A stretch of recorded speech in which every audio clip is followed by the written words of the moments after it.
Good morning, Aldersley. It's Miss Huntington. It's Tuesday the 2nd of June. Welcome back after half term. I hope you had a good half term and a good day yesterday and you're ready for lots of work in the virtual school today. Today's assembly is on online safety. Really, really important, especially at the moment when we're spending so much time online. Okay, joyful June. So we've got lots of activities to keep you joyful this month. Today's is to reframe a worry and try to find a positive way to respond. So yesterday's challenges, securing some award points. Did lots of you get points yesterday? Did you get at least 100 points? Did you decide to look for what's good, even on those really difficult days? And did you decide on your goals for this half term? Did you think about what you wanted to achieve in the next 7 weeks? How are you going to achieve them? And who do you need to depend on to support you with those challenges? Today's challenges is that action for happiness 2nd of June, reframing a worry and trying to find a positive way to respond. Visit the Think You Know online safety website and choose a topic from that website to make an online safety resource. If you send it to me, I will give you 100 points. So what do you like to do online? How much time do you spend online? I think traditionally we think of being online as being on the internet, for example, on social media. However, if you're watching Netflix, you are online. If you're playing games, you are online. If you're talking over WhatsApp, you're online. If you're watching the news, you're online. So lots of things that we're doing at the moment is us being online, and you spend all day online in the virtual school. We know that the internet can help us in so many ways, and that is so clear in this time of lockdown, how useful the internet has been for us in school. If we didn't have online virtual school, if we didn't have Teams, we'd really be struggling to keep in touch with you and to keep your learning as good as it has been. So the news, for example, keeps us up to date. Lots of people at the moment are fundraising and raising awareness. So think of Captain Tom, for example. Spreading feel-good stories. So in this time when we're in lockdown, we want to read about positive things that are happening. We want to learn from others. And the internet's a great place to debate, discuss and share ideas. Is the internet always positive though? So not everything is positive online.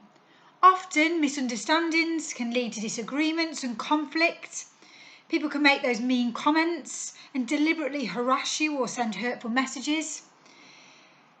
Information can often be unreliable and inaccurate. For example, fake news is a word that we use quite often now. So we have to be really careful about what we believe online and make sure we're getting it from those reliable sources. And content can be upsetting or offensive. So we can search anything online, but often that can be disturbing and distressing. Who can use the internet? Well, everyone can. We've all got access to the internet, whether it's on our phone, whether it's at school, whether it's Wi-Fi. We all use the internet. Can you say whatever you want online? So in the UK, one of our British values is free speech, the right to express your opinions publicly.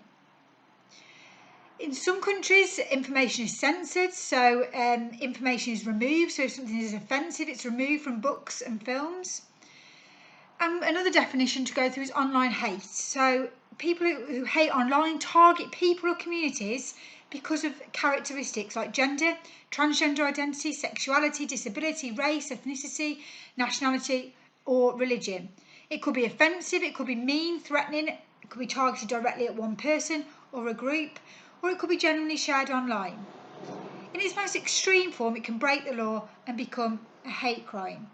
So even though we have free speech and we have that right to express our opinion publicly, there can be consequences to this. So if you spread hate online, then you can have consequences with the law. But our consequences could be upsetting somebody, offending somebody that you didn't mean to do.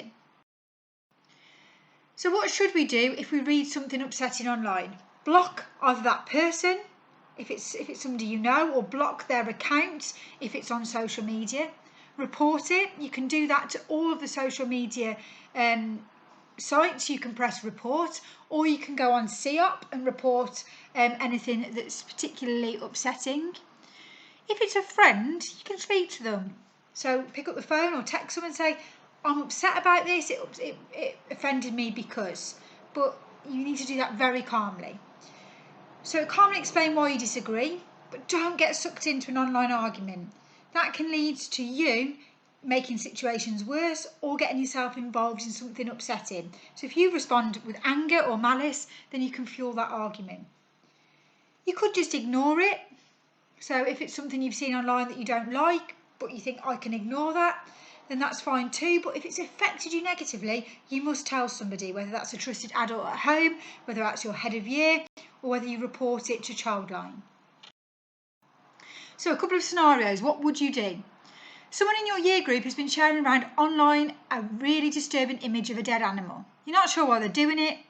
Maybe they think it's funny, or are they just trying to upset people? Your pet has just died and you find it upsetting to look at. What do? You've got some options. You could block the person so you no longer see what they share. You can report that image.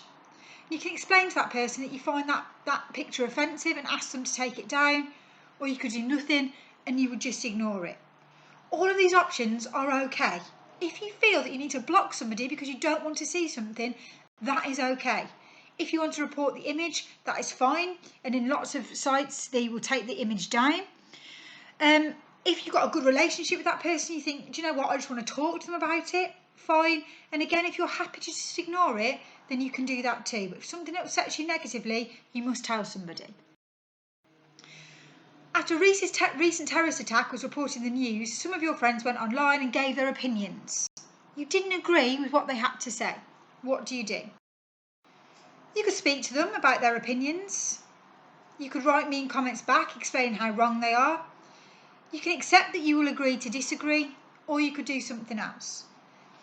If you feel calm enough to speak to somebody and you've got a good relationship, say, do you know what, I didn't agree with you, that's healthy, that's fine. You can have different opinions to others. Writing mean comments back is not a good idea. If you're not calm and if you're angry and you send mean comments back, then you're just getting sucked into that argument and you could potentially make the situation worse. You could accept that you will agree to disagree. We all have different opinions, and again, that's perfectly fine. Or you could tell somebody and talk through why those opinions upset you. You see some horrible posts under your friend's profile picture. The posts make negative comments about your friend's appearance and says that your friend is useless at everything. You don't know the people. You want to stand up for your friend, but you're worried about causing a fight online. What do? You could stand up for your friend by saying positive things about them. You could talk to your friend about how they feel. Are they upset? You could report the comments to the service provider, or you could do something else.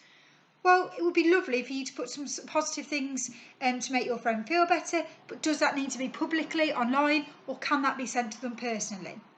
You could speak to them and ask them how they feel and support them that way. The comments could be reported to the service provider, or you could report them to a teacher, to a trusted adult, or your head of year. Whose responsibility is it to make the internet a better place? Is it the industry?